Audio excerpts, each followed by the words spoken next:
सुखदेव जी कहते राजन, मनु महाराज की तीसरी कन्या प्रसूति का विवाह प्रजापति दक्ष से हुआ। उसने 16 कन्याओं को जन्म दिया।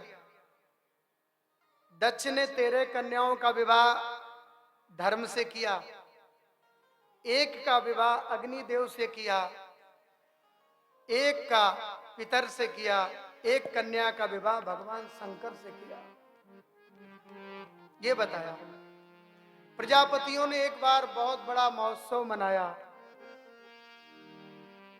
उसमें सभी देवी देवता आने लगे, सभी लोग आए, सभी का दिव्य भव्य स्वागत चलने लगा। सभी लोग आए, सबने सबका स्वागत किया। जब प्रजापति दक्ष पधारे तो ब्रह्मा जी ने बैठे बैठे ही उनका स्वागत किया और भगवान शंकर ने मौन रूप से प्रजापति दक्ष का स्वागत किया। अब दक्ष प्रजापति ब्रह्मा को देख करके तो कुछ नहीं बोला, लेकिन भगवान शंकर को देख करके क्रोध आ गया। अरे ये तो मेरा दामाद है, मैंने अपनी बिटिया इसको दी है, ये मुझे देख करके खड़ा नहीं हुआ, स्वागत नहीं किया। सभागम न लभताम देव देव गणाधम। दक्ष तो था ना, क्रोध में आग बबूला हो गया, बड़बड़ करके बोलने लगा। लोगों ने कहा भाई ये सभापति का भाषण तो बाद में होना चाहिए था, और सभापति आते ही आते बोलने लगे, क्योंकि दक्ष जो थे ना वो सभापति का कार्य उनको सौंपा गया था। दक्ष प्रजापति बोले देखो, अरे भाई सारे सभा के लोगों सुनो, एक सभ्य सभा में कोई एक भी असभ्य व्यक्ति आ जाए तो सारी सभा को धूमिल कर देता है, सारी सभा को धूमिल कर देता है। यशोगनो निरपत्रपा। सब एक दूसरे के मुख की तरफ देखने लगे, क्यों भैया हम सब लोगों में असभ्य कौन है? इतने में दक्ष प्रजापति बोले तुम सब इधर उधर क्या देख रहे हो, तुम्हें ये शंकर नहीं दिखाई पड़ रहा? क्या जाने शिष्टाचार क्या होता है? आखिर प्रेतावासेसु घोरेसु, भूत प्रेतों के संग में रहने वाला, ये क्या जाने शिष्टाचार। एक ने कहा यदि तुमको ये इतने असभ्य लगते हैं तो अपनी बिटिया का हाथ इनके हाथ में क्यों सौंपा, विवाह क्यों किया? प्रजापति दक्ष बोले मेरी तो कोई इच्छा नहीं थी, लेकिन पितामह नहीं माने इसलिए विवाह करना पड़ा। कहाँ मेरी मृग लोचनी कन्या और कहाँ ये मरकट लोचन शंकर, बंदर जैसी आंख वाला शंकर, और कहाँ मेरी मृग लोचनी कन्या। ऐसी ऐसी गालियां देने लगा। गृहीत्वा मृग सावाक्षा पाणी मरकट लोचना, ये बंदर जैसी आंख वाले शंकर को मैं अपनी बेटी कभी देने वाला नहीं था। अब तो महाराज एक दूसरे को खींचातानी होने लगी। अरे प्रजापति दक्ष, तुझे पद क्या मिल गया, तू इतना अभिमानी हो गया? जब से आया मेरे भोले बाबा के विरोध में बड़बड़ करके बोल रहा है, अभी तुझे देखता हूं। भगवान शंकर ने कहा चुप रहो, कोई कुछ नहीं बोलेगा। अरे वाह महाराज, नंदीगढ़ बोले आपको इतनी चुन चुन करके गालियां दे रहा है और आप कहते हो कोई बात नहीं। शास्त्र कहता है स्वामी की निंदा, हरि की निंदा और गुरु की निंदा करने वाले की जीभ काट लेनी चाहिए। हरियर निंदा सुनई जो काना, होई पाप गौघात समाना। और यदि तुम में सामर्थ्य ना हो तो कर्णों पर्याय निर्या, कान में उंगली डाल के वहां से चले जाओ। भगवान शंकर बोले भाई झगड़ा मत करो, आखिर हमारे ससुर जी ही तो हैं और गालियां दे रहे हैं। और देखो भैया, ये ससुराल की गालियां हैं, ये सबको सुननी पड़ती हैं। फर्क इतना है, लोग शादी में गालियां सुनते हैं, हम शादी के बाद गालियां सुन रहे हैं। फर्क क्या पड़ता है? ससुराल की गालियां सबको सुननी पड़ती हैं भाई। ये महापुरुष जो होते हैं ना, वो निंदा में भी स्तुति खोज लेते हैं।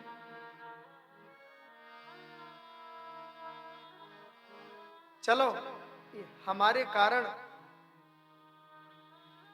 ये सब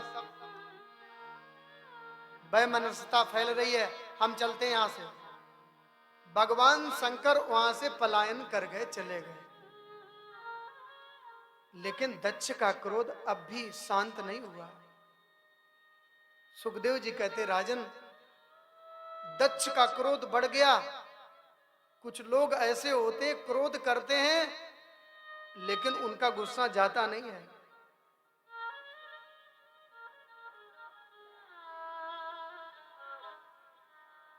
भगवान शंकर चले गए। रहीमन धागा प्रेम का मत तोड़ो चटकाए, टूटे से फिर ना जुड़े, जुड़े गांठ पड़ जाए। यदि आपस में झगड़ा हो जाए तो किसी के द्वारा आपस में सुलह तो करवाई जा सकती है, लेकिन जब वो कभी एक बार मिलेगा तो ये जरूर ध्यान में आएगा, फला दिन ये व्यक्ति मुझसे ऐसे बोला था। ये जीव का चित्त है ही ऐसा। यदि धागा टूट जाए तो धागे को जोड़ा जा सकता है, परंतु जब भी धागे को सीधा करोगे तो बीच में जो गांठ लगी है वो दूर से चमकेगी। दक्ष का क्रोध और बढ़ गया। उसने क्या किया, ब्रह्मा जी ने प्रजापतियों का आधिपत्य भी सौंप दिया। अब तो जी कछु तो बावड़े और कछु तो पीलई भांग। किसी अभिमानी व्यक्ति को ऊंचा पद और दे दो तो फिर और महाराज अभिनय करना चालू कर देगा। अब कोई व्यक्ति थोड़ा पागल हो, उसको 2 लोटा भांग और पिला दो तो पहले तो अभिनय करता था, अब तो और बढ़िया अभिनय करना शुरू कर देगा। पहले तो दक्ष अभिमानी था ही, लेकिन अब और उसको अभिमान बढ़ गया क्योंकि ऊंचा पद मिल गया। ऊंचा आसन पाते ही अभिमान हो गया। सुखदेव जी कहते, राजन, उसने भगवान शंकर का विरोध करके यज्ञ किया। यज्ञ में सभी देवी देवताओं को निमंत्रण पहुंच गया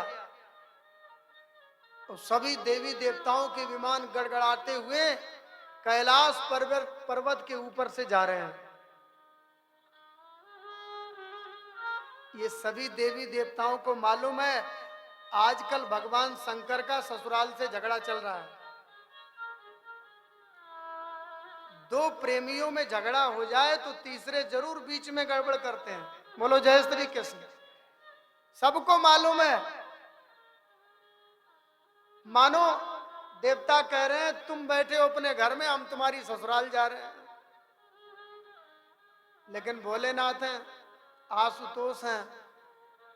आशु शीघ्रम तुष्यति इति आशुतोषा, शिवम कल्याणम ददाति इति शिवदम। कल्याण की मूर्ति है, जरा भी प्रतिक्रिया नहीं है, अभिमान नहीं है, अपने स्वरूप में स्थित है भोलेनाथ।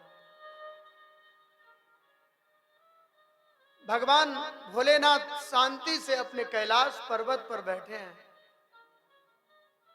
इधर देवताओं की पत्नियां भी विमान में बैठ करके कैलाश पर्वत से जा रही हैं और वो विमान में बैठ करके माता सती को कहती है, अरे बहन सती, अरे बहन तुम कहां जा रही हो। माता सती भी देख रही हैं सवेरे से आज विमानों की झड़ी लग रही है, आखिरी विमान जा कहां रहे हैं। आजकल कोई कुंभ का तो कोई पर्व है नहीं। देवताओं की पत्नियां भी इशारा कर रही हैं, अरे बहन सती तू अपने ससुराल में घुसी बैठी है, तेरे पिता ने बहुत बड़ा यज्ञ किया है, तुझे नहीं जाना क्या। माता सती ने सोचा मेरे पिता मुझसे इतना प्रेम करते हैं और यज्ञ किया, मुझे पता भी नहीं चला। लेकिन देवताओं की पत्नियों से क्या कहें? हाँ ठीक है बहन, तुम चलो, हम अभी आई। माता सती ने विचार किया, बिना निमंत्रण के शायद मेरे भोलेनाथ कभी जाने वाले नहीं है। आज माता सती ने सोचा, लाओ मैं अपने भोलेनाथ को मना करके देखूं, शायद मान जाए। सुखदेव जी कहते, राजन आज माता सती भीतर बाहर चक्कर लगा रही हैं। माता सती आकर के भगवान भोलेनाथ के चरण दबाने लगे। चरण दबाते दबाते भगवान भोलेनाथ कहते हैं, आजकल क्या बात है देवी, आजकल सेवा बहुत चल रही है। माता सती बोली, महाराज हम पतिव्रताओं का धर्म है पति की सेवा करना, इसलिए मैं सेवा कर रही हूं। भगवान शंकर हंसकर के बोले, देवी आजकल तुम ज्यादा ही कुछ धर्म निभा रही हो। हाँ सच बताओ क्या बात है। माता सती देखो परोक्ष अनुमोदन कर रही हैं। माता सती भगवान भोलेनाथ से कह रही, आप ये विमान देख रहे हो, सवेरे से जा रहे हैं। भोलेनाथ बोले, ये तो मैं सवेरे से देख रहा हूं, एक के बाद एक विमानों की झड़ी लग रही है। हाँ एक के बाद एक विमान की झड़ी लग रही है। माता सती बोली, शायद आपको ये पता नहीं है ये विमान जा कहां रहे हैं। भगवान भोलेनाथ कहते, तुम ही बताओ ये विमान कहां जा रहे हैं।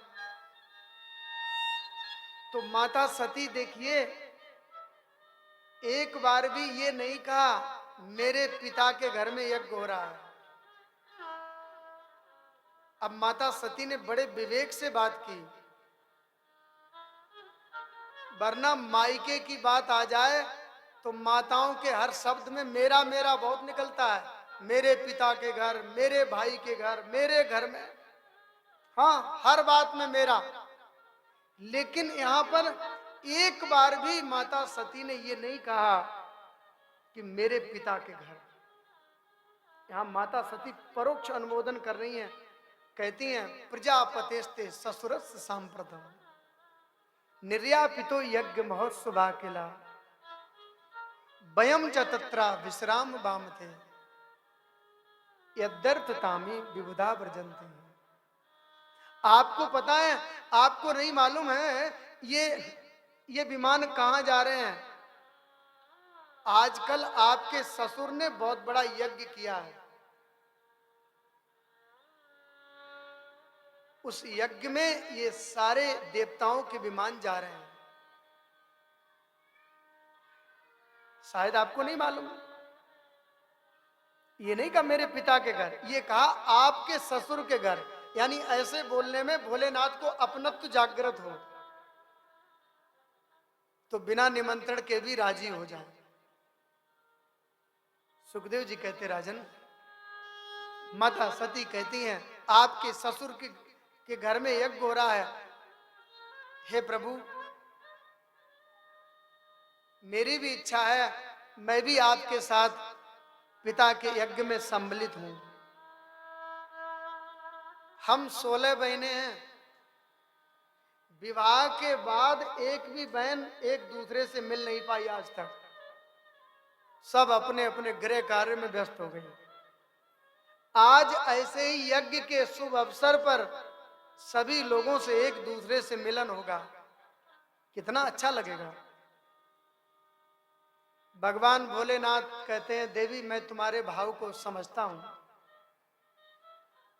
ऐसे ही शुभ अवसर पर अपने प्रेमियों से भेंट होती है, लेकिन ठीक है आपके पिता इतना बड़ा यज्ञ कर रहे हैं, तो ये बताओ आपके पिता ने कोई निमंत्रण भेजा है आपको? आपको कोई चिट्ठी पत्री भेजी है? माता सती बोली, चिट्ठी तो नहीं भेजी है, कोई चिट्ठी तो नहीं मिली है, लेकिन प्रभु चिट्ठी तो जरूर मेरे पिता ने मुझे भेजी होगी, लेकिन कभी कभी डाक भी गड़बड़ा जाती है। मेरे पिता मुझसे बहुत प्रेम करते हैं और पत्र नहीं आया तो फिर कोई इसमें ध्यान नहीं देना चाहिए। माता पिता गुरु के घर, मित्र के घर निमंत्रण की प्रतीक्षा नहीं करनी चाहिए। यहां तो बिना बुलाए भी चले जाना चाहिए, आखिर माता पिता हैं। और प्रभु देखो, कभी कभी बड़े बड़े कार्यों में बड़े ही निकटतम लोग छूट जाते हैं। ये माता पिता का घर है। भगवान भोलेनाथ हंस करके बोले, देखो देवी, तुम्हारी बात बिल्कुल ठीक है।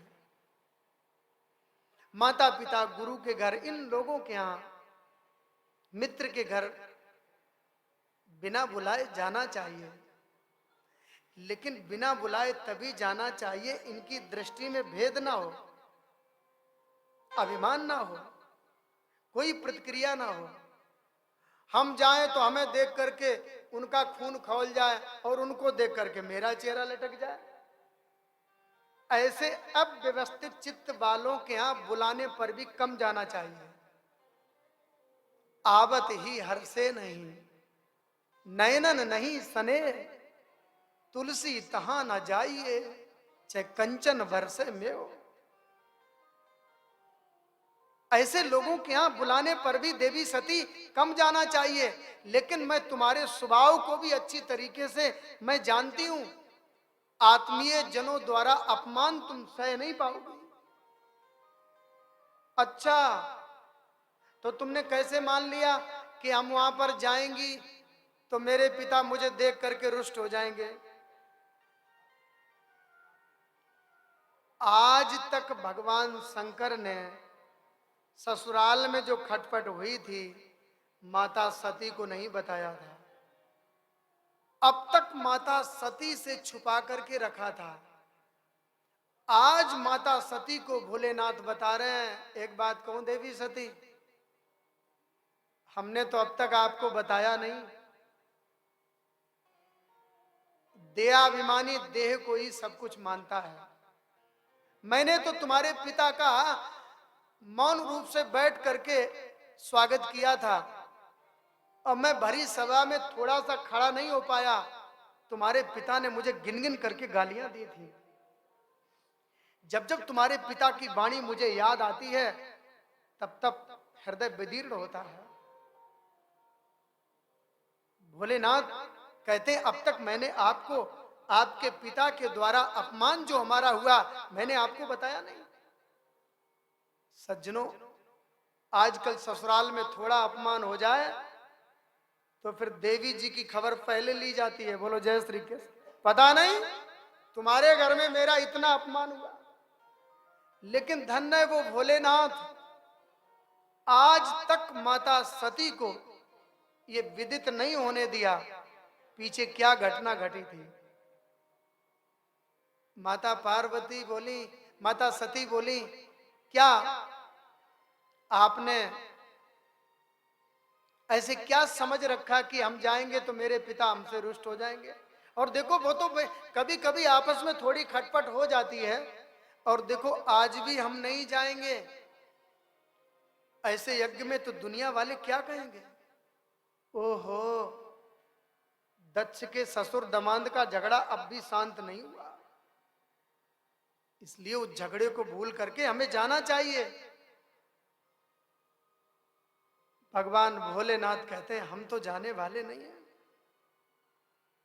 ठीक है, तो फिर आप नहीं जा रहे हो तो मैं तो जाऊंगी भाई। हम, मेरे पिता ने इतना बड़ा यज्ञ किया, आप गुस्सा हुए बैठे रहो, और फिर देखो मैं जा रही हूं, आप यहां बैठो, मैं जाकर के पिताजी को समझाऊंगी और थोड़ा पिताजी को डांटूंगी, वो आकर के आपको मना करके ले जाएंगे। माता सती की भावना देखो, निष्क्रामति निर्वसति दिदास। परीक्षित सती की वृत्तियां चंचल हो गई। कभी भीतर बाहर चक्कर लगाने लगी। मन में विचार किया, मेरे भोलेनाथ बड़े दयालु हैं, लाओ फिर मना करके देखें शायद मान जाए। बार बार मनाते हैं लेकिन भोलेनाथ कुछ नहीं बोलते हैं। माता सती बोली अच्छा ठीक है, तो फिर मैं चली। भोलेनाथ बोले ठीक है। माता सती थोड़ी दूर जाती हैं और फिर सोचती हैं मेरे भोलेनाथ दयालु हैं, और जैसे ही सती जाती हैं भोलेनाथ आंख खोल के देखते हैं, देखे चली गई कि आ रही हैं वापस। जैसे ही माता सती वापस आती हैं भोलेनाथ फिर आंख बंद कर लेते हैं। हाँ, माता सती बोली ठीक है अब तो मैं चली ही जाऊंगी। जैसे ही माता सती चली जाती हैं और जैसे ही फिर वापस आती है तो भोलेनाथ फिर आंख बंद कर लेते हैं। निष्क्रामती निर्वसती दिदास सा। माता सती बोली अब तो मैं जा ही रही हूं, ऐसे रोज रोज नहीं होते हैं। जब माता सती चली गई भोलेनाथ समझ गए अब ये लौटने वाली नहीं है, तो अपने गणों को आदेश दिया जाओ इन्हें आदर पूर्वक इनके पिता के घर भेज करके आओ। वर्णन आता है सती की जो सामान था, उनकी जो प्रिय वस्तुएं थी, भगवान शंकर ने उनको भी उनके साथ ही विदा कर दिया। मानो भगवान शंकर कहते हैं पुरुषार्थ करने में कसर नहीं रखनी चाहिए, और तब भी सफलता ना मिले तो परमात्मा पे छोड़ देना चाहिए। हुई वही जो राम रच राखा, को कर तर्क बढ़ावे शंकर। लेकिन ध्यान देना पहले ये बात लागू नहीं होती है। हाँ, हम निकम्मे बने बैठे हैं, करते धरते कुछ नहीं है, पुरुषार्थ करते नहीं, पहले ही चौपाई बोल देते हैं हुई वही जो राम रच राखा। लेकिन ये भी तो समझना चाहिए ये कब बोला गया। शास्त्र का पूरा उत्तर दोनों पक्ष समझ लेना चाहिए। कई लोग कहते हैं सब भगवान की कृपा होगी। अरे भगवान की तो कृपा है ही, अरे तुम्हारी भी तो कृपा होनी चाहिए, परिश्रम कर्तव्य। कई शब्द ऐसे हैं जो हम जीवन में ऐसे ही प्रयोग करते रहते हैं। सुखदेव जी कहते राजन, माता सती चली गई, प्रवेश किया यज्ञ में। दक्ष का सख्त आदेश है शिव संबंधी कोई भी हो कोई बात नहीं करेगा। सब देवी देवता आए हैं निमंत्रण में, क्या करें। जो सभी देवी देवता देख करके माता सती को रोज प्रणाम करते थे, आज माता सती को देख करके सबने सिर घुमा लिया, प्रणाम नहीं किया। सती महारानी को ये व्यवहार बड़ा अटपटा लगा। माता सती की बहनें भी मिली, अरे बहन तुम आ गई। बहन हमने सुना तो पिता ने आपको निमंत्रण ही नहीं दिया। कोई बात नहीं बहन, पिता के घर निमंत्रण की प्रतीक्षा नहीं करनी चाहिए। देखो बहन तुम आ गई तो मुझे बड़ी खुशी हुई। अब देखो बात बड़ी कटीली बोल रही हैं। माता सती को ये अटपटा व्यवहार बहनों का अच्छा नहीं लगा। संसार में कुछ लोग ऐसे होते हैं मिलने का तो बहाना करते हैं लेकिन बात वही बोलेंगे जो आपको सबसे कड़वी लगती हो। माता सती को ये संबंधियों के द्वारा व्यवहार बड़ा अटपटा लगा, अच्छा नहीं लगा। सती के न आने की यदि तकलीफ थी तो सती की मां को थी। ना जाने मेरी बिटिया दमाद आया नहीं है, आएंगे कि नहीं आएंगे। एक मां का ही ऐसा हृदय होता है जो अपने संतान के लिए जाता है। ध्यान देना, जब तक मां है तब तक मायका है, मां के बाद मायका खत्म, फिर तो व्यवहार चलता है, फिर तो औपचारिकताएं चलती हैं। मां है तब तक मायके का महत्व है।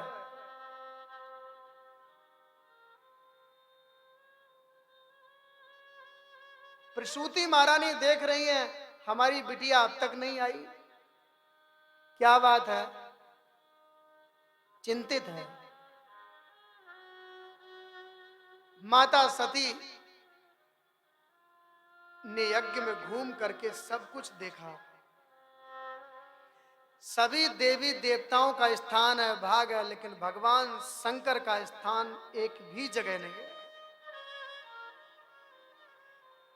प्रसूति महारानी ने सती को गले लगा लिया और हृदय से लगाया। संसार में 3 जगह प्रेम निशुल्क मिलता है। एक माता पिता का प्रेम, एक गुरु का प्रेम, ये 3 जो प्रेम है ये निशुल्क मिलता है, इसमें कुछ कीमत नहीं चुकानी पड़ती। बाकी जितने भी संसार में संबंध हैं वहां पर तुम इतना सारा दोगे तो उधर से इतना लौट करके आएगा। उस प्रेम के बदले में बहुत कीमत चुकानी पड़ेगी, तब थोड़ा प्रेम मिलेगा। लेकिन ये जो माता पिता और गुरु का संबंध है, जो प्रेम है, ये निशुल्क मिलता है, बिना परिश्रम के। आप माता पिता को प्रेम करो ना करो, लेकिन वो तो अपनी संतान से प्रेम करते ही हैं। शिष्य गुरु को प्रेम करे ना करे, पर गुरु का प्रेम शिष्य के प्रति होता ही है। आज प्रसूति महारानी ने गले लगा लिया, माता सती के मस्तक को भिगो दिया। माता सती ने दक्ष को ललकारा, अरे प्रजापति दक्ष, तुझे पद क्या मिल गया, तू इतना अभिमानी हो गया। स्वयं विधाता ब्रह्मा जो भगवान शंकर की प्रसादी माला ग्रहण करके अपने को धन्य मानते हैं, आज उन भगवान शंकर में भी तुम्हें अवगुण दिखाई देते हैं। प्रजापति दक्ष, तुम स्वयं अवगुणों की खान हो। चिंता ना करो, उन्हीं करुणा वरुणालय की चरण की रज आकर के जब तुम्हारे पूरे यज्ञ को विध्वंस कर देगी, तब तुम्हें पता चलेगा। आज मुझे पता चला शिव द्रोही के रक्त से हमारा जन्म हुआ है। मैं तो उनको कितना विश्वास दिला करके आई थी, अब मैं उनको जाकर के अपना मुंह कैसे दिखाऊंगी।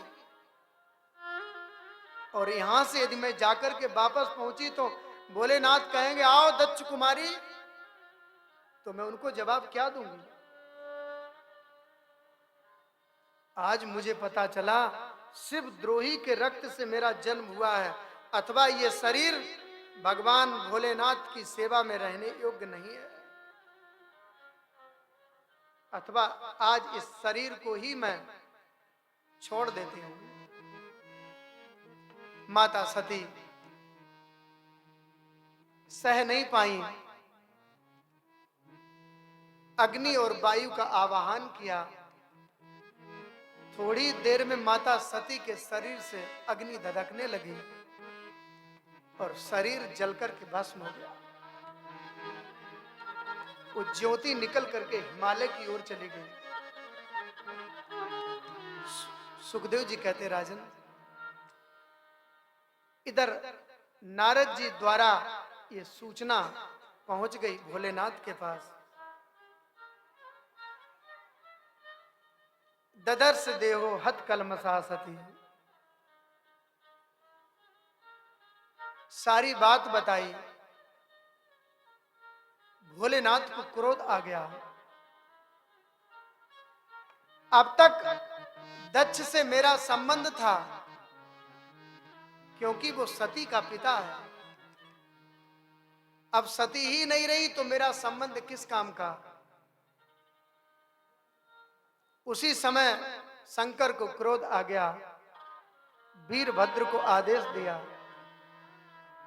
दक्षम सा यज्ञम जही। वीरभद्र चल पड़ा और दक्ष अनेक भूत प्रेत भी साथ में चल पड़े। आकर के सारे भूत प्रेत आ गए, उन्होंने यज्ञ की सारी बल्लियों को उखाड़ दिया। अग्नि कुंड को नष्ट कर दिया, हाहाकार मच गया। अब भूत प्रेत जाकर के भंडार में घुस गए, सारे भंडारे को चौपट कर दिया। एक तो भूत प्रेत जाकर के खीर के कुंड में जाकर कूद पड़ा, हर हर महादेव। हाँ, सारा भंडारा चौपट कर दिया, बिखेर दिया। अब जिसको चाहे उसको धर पटक शुरू हो गई। अरे क्या कर रहे भाई, भाग लेने आए हो तो भाग लेकर के ही जाओ, भग कहां रहे हो। भृगु जी की दाढ़ी नोच ली, पूखा के दांत तोड़ दिए और बोले सुनो सुनो, ये भग जो है ना, जब हमारी पिटाई हो रही थी बड़ी आंखें मटका, अच्छा उंगली डाल करके आंखों को ही खींच लिया। एक तरीके से मजाक ही कर दिया। हाहाकार मच गया। ब्रह्मा के पास गए, ब्रह्मा जी सबको लेकर के सीधे आकर के भोलेनाथ के पास आए, क्योंकि देवताओं ने निर्णय नहीं कर पाए। बाता ना बांधती नहीं संत दास्यवा, प्राचीन बरी जीवत होग्र दंडा, गावो न काल्यंत इदम कुतो रजो, लोको धुना किम प्रलयाय कल्पते। कोई कहता है भाई देखो देखो, मुझे लगता गैया चर करके आ गई हैं। दूसरा कहता गायों का तो अभी आने का समय ही नहीं हुआ। वो कहता मुझे लग रहा है ये कहीं डकैती पड़ रही है, उसकी ये धूल उड़ रही है, हवा चल रही है, शोर हो रहा है। एक कहता नहीं, प्राचीन बरी जीवत होकर दंडा। तुम्हें मालूम है राजा प्राचीन बरी का राज्य है, बहुत उग्र शासक है, उसके राज्य में कोई चोरी नहीं कर सकता। वो चोरी करने वाले का हाथ काट देता है। जब तक कोई निर्णय कर पाते तब तक तो महाराज हाहाकार मच गया, सारा यज्ञ विध्वंस हो गया। भोलेनाथ देवताओं को लेकर के गए, भोलेनाथ के पास विधाता ब्रह्मा देवताओं को लेकर के स्तुति करने गए, भोलेनाथ को मनाने। जैसे ही ब्रह्मा जी को भोलेनाथ ने देखा, सुखदेव कहते हैं परीक्षित, उत्थाय चक्रे शिरसा विबंधन अर्हत तमा कस्य यथैव विष्णु। जैसे वामन भगवान कश्यप जी को देख करके खड़े होकर के प्रणाम करते हैं, ऐसे ही भगवान भोलेनाथ ब्रह्मा की भ्रकुटी से उत्पन्न हुए हैं।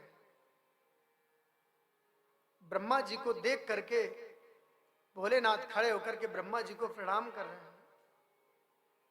जैसे भगवान रघुनाथ राम जी प्रातः काल उठ के रघुनाथा मात पितई गुरनावई माथा, वैसे तो विदियर शंभु नचावन हारे व्यवहार जगत में आए हैं, तो ब्रह्मा की भ्रकुटी से उत्पन्न हुए। तो भोलेनाथ ने खड़े होकर के कैसे प्रणाम किया, उत्थाय चक्रे शिरसा विबंधन अर्हत तमा कस्य यथैव विष्णु। जैसे भगवान विष्णु वामन बन करके आए, फिर भी पिता कश्यप मुनि को प्रणाम किया। ये बताया स्तुति की। आइए हम भी भोलेनाथ की रुद्राष्टकम के माध्यम से स्तुति करते हैं। नमामि समीसा निर्वाण रूपम विभुं व्यापकं ब्रह्म वेदस्वरूपं निजं निर्गुणं निर्विकल्पं निरीहं चिदाकाशमाकाशवासं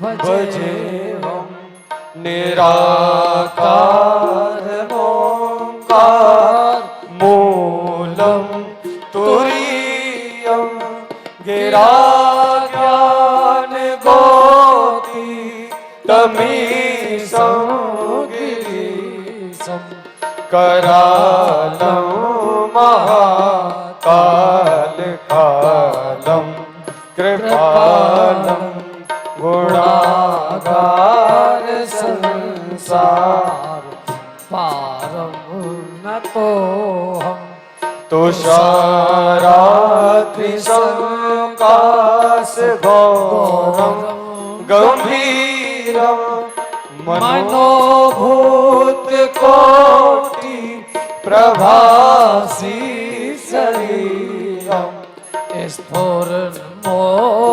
कल्लोनि चारुगंगा लसत भाल बाल दुपट्टे भुजंगा चल कुंडलं भूसुनेत्रं विशालं प्रसन्नाननं नील कंठं दयालं मृगाधीश चर्मावरं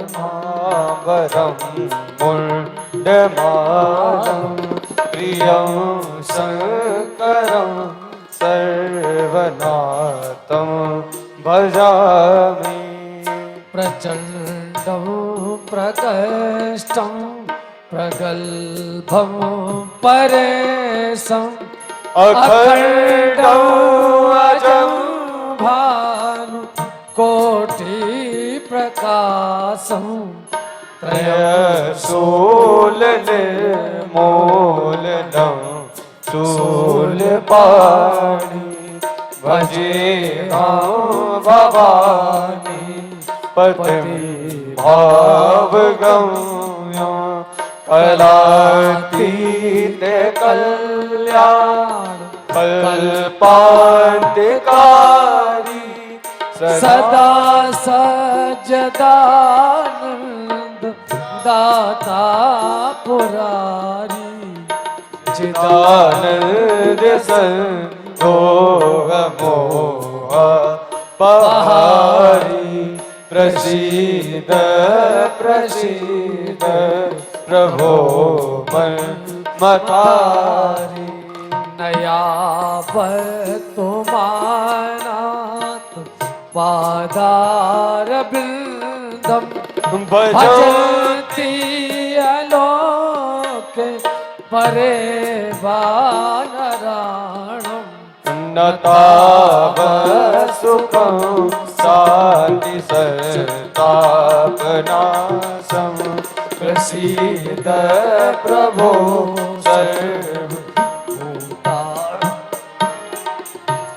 न जानामि योगं जपं नैव पूजा न तो हम सदा सर्वदासंभुतोभ्यं जरा जन्म दो भोगतातप्यमानं प्रभो पाहियापन्नमामि शम्भो प्रभो पाहियापन्नमामि शम्भो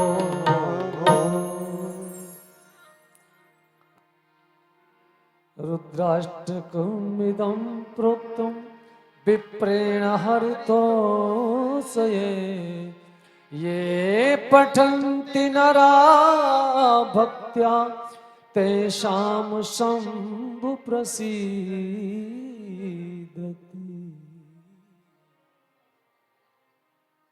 सुखदेव जी महाराज कहते हैं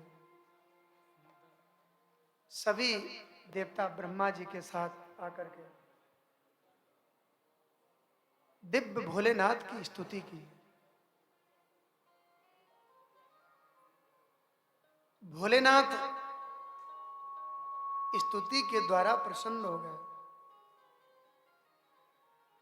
वहां स्तुति चल रही थी भोलेनाथ की। भगवान शंकर भोले नागाम ब्रजेश बाला नाम बरड़े नानु चिंत है देव माया विभूता नाम दंडस्तत्र धृतो मया। ब्रह्मा जी मैं किसी के गुण दोषों का चिंतन नहीं करता हूं। ये प्रजापति दक्ष को थोड़ा पद का अभिमान हो गया था। मैंने इसके शोधन के लिए इसको उचित दंड देकर के इसको सावधान किया, क्योंकि शिव के विरोधी यज्ञ में दक्ष की गर्दन ही पूरी स्वाहा हो गई थी, यजमान की पूर्णाहुति हो गई। बोलो जय श्री कृष्ण। आज एकादशी है ना, सही ले जय श्री कृष्ण। अरे भैया आजकल एकादशी भी कैसे रखते हैं मुझे सब पता है। हाँ, रोज तो थोड़ा एकादशी को कुछ विशेष ही फलार होता है, तो भैया थोड़ा तेज बोलो, बोलो जय श्री कृष्ण।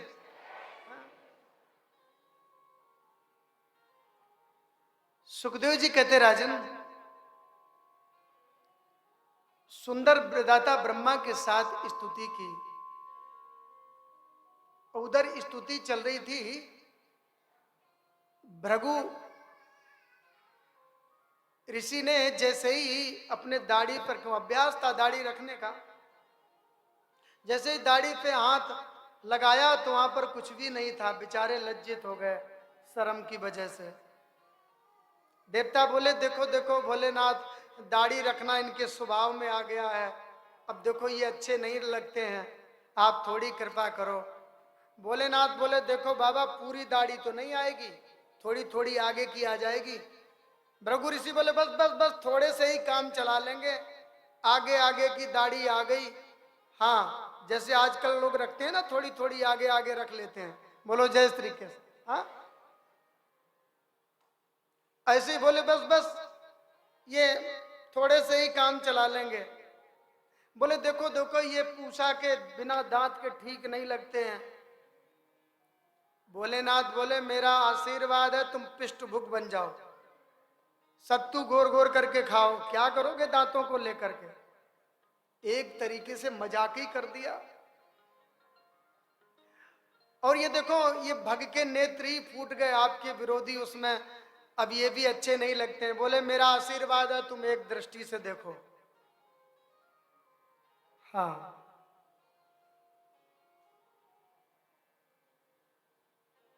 आज से अपशिष्ट यज्ञ में जो सामग्री बचेगी वो आपकी है,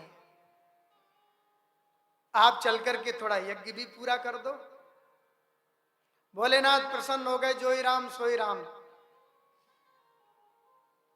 बोले फिर यज्ञ के यजमान को बुलाओ।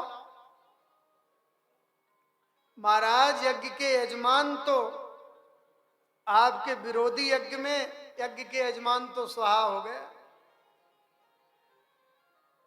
क्या करें। बोले धड़ तो ये पड़ा है और सिर तो उनका स्वाहा हो चुका है।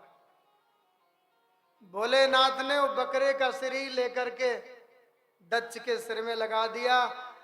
दक्ष को पश्चाताप हुआ और अपनी बेटी सती की याद आई और बम बम बम बम करके फिर स्तुति की ससुर जी ने भगवान शंकर की। आज भी देखना भोलेनाथ के मंदिर में जाके भक्त लोग बम बम बम बम बोलते हैं, ये तभी से परंपरा है। और जो भक्त जाकर के भोलेनाथ के मंदिर में बम बम करता है ना, तो भोलेनाथ उस पर प्रसन्न हो जाते, वाह वाह, देखो ये अच्छा भगत आया, मेरे पुराने ससुर जी की बात याद दिला रहा है। हाँ, और भोलेनाथ प्रसन्न हो जाते हैं और झट से उसे वरदान दे देते हैं। और ध्यान देना, भोलेनाथ के जो भगत होते हैं वो धनवान बहुत होते हैं। हाँ, स्वयं तो सादा सादा रहते हैं, लेकिन अपने भक्तों को माला माल कर देते हैं। अवगढ़ दानी है आसु शीघ्रम तुष्यति इति आशुतोषा शिवम कल्याणम ददाति। ये बहुत शीघ्र प्रसन्न हो जाते हैं। और इनकी जो सेवा पूजा है बड़ी सरल है। हाँ, आपके पास एक लोटा जल हो वो चढ़ा दो तो ठीक, और चिनिया बादाम हो वो भी चढ़ा दो, वो भी ठीक है। और मंदिर से कोई घंटा चुरा के ले जाए तो उसको भी आशीर्वाद दे देते हैं। ऐसे भोलेनाथ है? एक तो चोर की कहीं सारी रात खाली निकल गई, क्या करें, गया भोलेनाथ के मंदिर में, बढ़िया पीतल का घंटा, बोले यही उठा के ले जाएं, पूरी रात तो ठीक हो जाएगी। क्या करें, इतनी ऊंचाई है। भोलेनाथ को प्रणाम किया, भोलेनाथ कृपा करना, थोड़ी देर के लिए आपको ही हम सीढ़ी बनाए ले रहे। भोलेनाथ पे ही चढ़ करके जैसे ही घंटा उतारने लगा, भोलेनाथ तो शिवलिंग से प्रकट हो गए। वो तो डर गया, माफ करो गलती हो गई। भोलेनाथ बोले नहीं, वरदान मांग भैया, जल्दी से, मैं तेरी तपस्या से प्रसन्न हूं। नहीं नहीं, मुझे माफ करो, मेरे से गलती हो गई। अरे गलती काहे की, लोग तो मुझ पे जल चढ़ाते हैं, तू स्वयं ही मेरे ऊपर चढ़ गया है। लोग मुझ पर जल चढ़ाते हैं, तू स्वयं ने ही, तूने अपने आप को ही मुझ पर चढ़ा दिया। जल्दी से वरदान मांग। भोलेनाथ ऐसे हैं, जल्दी से प्रसन्न हो जाते हैं।